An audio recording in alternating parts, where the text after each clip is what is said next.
যুগে যুগে বহুত আল্লামা গিয়েছে। বনি ইসরায়েলের এক আল্লামাকে আল্লাহ তাআলা কুকুর বলেছেন। কি বলেছেন? কুকুর বলেছেন। বনি ইসরায়েলের আলেমদেরকে আল্লাহ তাআলা বলেছেন গাধা বলেছেন। আমি একটা কথা মাঝে মাঝে বলি, আল্লাহ তাআলা আমাদের ইনসান বানিয়েছেন, মানুষ বানিয়েছেন, আলেম বানিয়েছেন। যখন আমি আমার ইনসানিয়াত মানুষত্বর ব্যাপারে কোন কাজ না করব, তখন আল্লাহ তাআলা মানুষ আমাকে বলবে না, আমাকে বলবে কুকুর এবং গাধা। কারণ মানুষের কাজ আল্লাহকে মেনে নেবে। আল্লাহ এটা ডিক্লার দিয়ে দিয়েছেন যে আমি তোমাদেরকে ইবাদতের জন্য সৃষ্টি করেছি। ইবাদত মানে কি? আমরা মনে করি সিয়াম, আমরা মনে করি সালাত, আমরা মনে করি হজ, আমরা মনে করি জিহাদ। না না না, ইবাদত পুরো সিস্টেমকে মেনে নেওয়ার নাম, কর্মের নাম হলো ইবাদত। আপনি ইবাদতের সংজ্ঞা বোঝেন নাই, যার কারণে আপনি তাগুতকে বিশ্বাস করেন, তাগুতের কাছে বিচার নিয়ে যান। আপনি কালেমা বোঝেন নাই, যার কারণে মাজারে সিজদা দেন।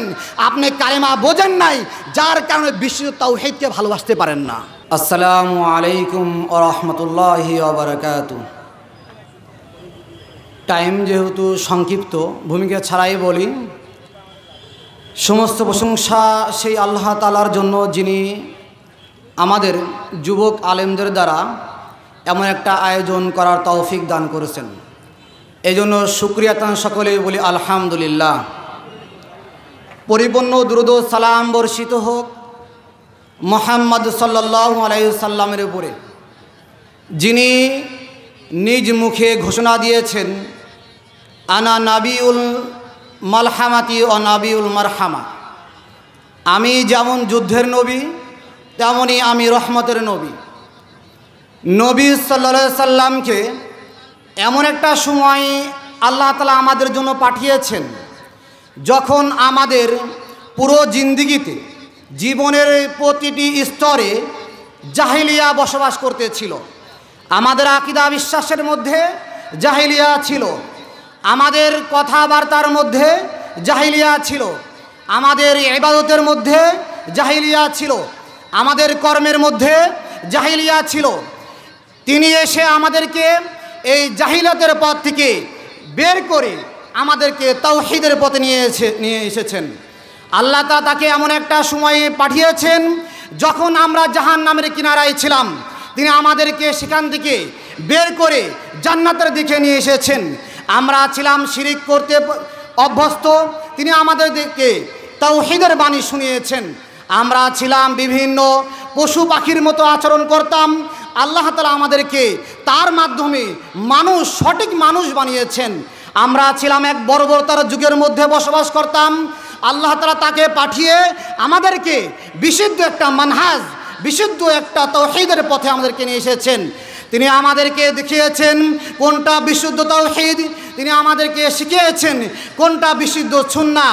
তিনি আমাদেরকে এটা শিখিয়েছেন একজন মানুষ হিসাবে কি বিশ্বাস করবে, তিনি এটা আমাদের শিখিয়েছেন একজন মানুষ হিসাবে কি সে খানাপিনা করবে।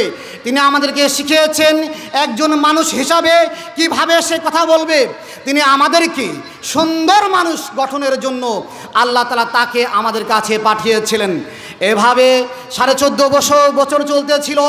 আমরা একটা সময়ের মধ্যে বসবাস করতেছি যেখানে আমাদের আকীদা বিশ্বাসের মধ্যে জাহিলা রয়েছে, আমাদের কথাবার্তার মধ্যে জাহিলিয়াত রয়েছে, আমাদের খানাপিনার মধ্যে জাহিলিয়াত রয়েছে, আমাদের আদব আখলাকের মধ্যে জাহিলিয়াত রয়েছে।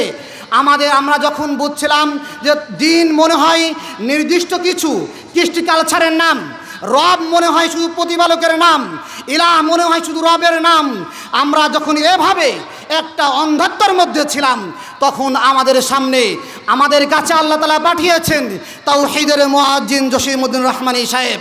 তিনি আমাদের কাছে এসে আমাদেরকে শিখিয়েছেন যে ঈমান কিসের নাম, তাওহীদ কিসের নাম, সুন্নাহ কিসের নাম, তাজদীদাত কিসের নাম, তাহকিকাত কিসের নাম।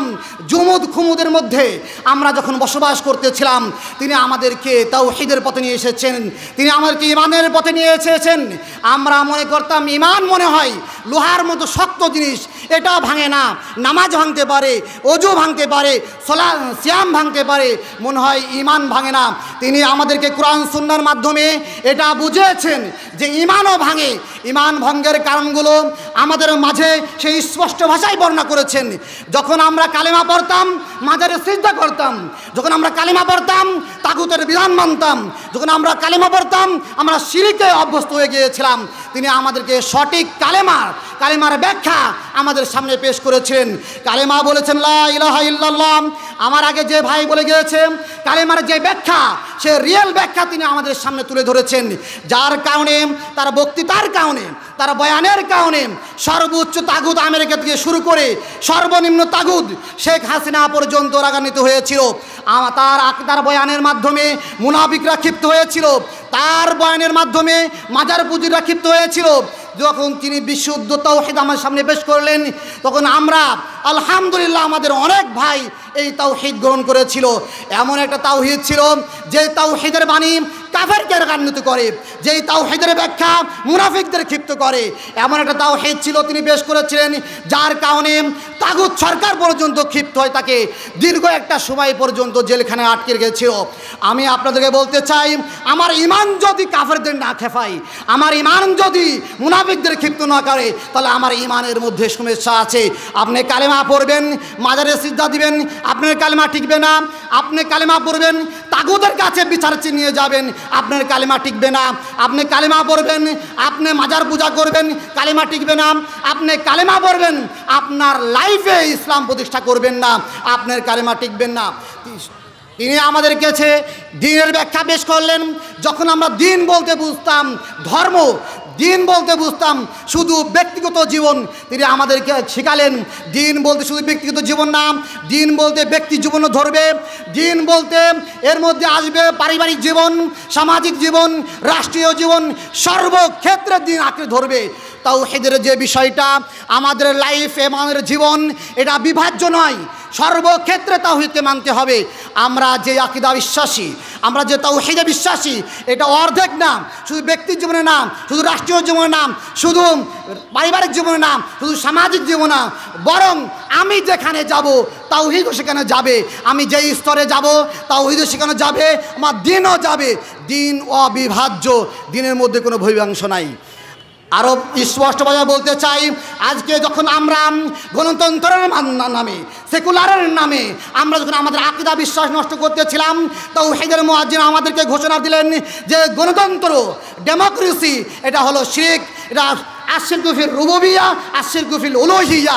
আমাদেরকে বুঝালেন যে গণতন্ত্র মানে সে কোনদিন আল্লাহকে রব হিসেবে মানতে পারে নাই, যে সেকুলার হিসেবে বিশ্বাসী সে কোন রুবুবিয়্যাতে বিশ্বাসী হতে পারে না, কারণ রুবুবিয়্যাত বিশ্বাসটাই আপনাকে উলুহিয়াত বিশ্বাসী বানিয়ে ছাড়বে। এভাবে আপনাকে তাওহীদ বুঝতে হবে, এভাবে আপনাকে ইসলামের শক্তিমত্তা বুঝতে হবে। যখন আমরা সারা পৃথিবীতে মার খাচ্ছি, আমরা সমাধান খুঁজে পাচ্ছি না যে আমরা পাওয়ারফুল হব কেমনে, খিলাফত কীভাবে ফিরে আসবে, রাষ্ট্র শক্তি কীভাবে ফিরে আসবে, কিন্তু এরা তো স্পষ্ট। আসলে আমরা আমাদের দিনকে স্পষ্টভাবে, শক্তভাবে আঁকড়ে ধরে নাই, মজবুতভাবে ধরে নাই। আমরা কাটছাট করেছি চিন্তার ক্ষেত্রে, আমরা কাটছাট করেছি ইবাদতের ক্ষেত্রে, আমরা কাটছাট করেছি রাষ্ট্র ব্যাপারে। এমন এক অজ্ঞতার মধ্যে আমরা বসবাস করতেছি। আমার মতো দাড়িওয়ালা, আমার মতো জুব্বা পরিহিত, আমার মতো আলেম আল্লামা, তারা খিলাফত প্রতিষ্ঠা করে যে ফরজ এটাই জানে না। যারা মিডিয়া ফেসবুক ব্যবহার করেন, দেখবেন কিছুদিন আগেও খিলাফত প্রতিষ্ঠা করার ব্যাপারে আলেমদের মধ্যে তর্ক। ইন্না লিল্লাহ, এত বড় একটা স্পষ্ট বিষয়ে কিভাবে ইখতিলাফ হতে পারে? আমি দাবি করি আমি বিশাল বড় আল্লামা, বিশাল বড় এলেমের অধিকারী। আপনার এলেম যদি ফরজিয়াতকে না মানে, তাহলে আপনার এলেম কুতুরকু আসলে।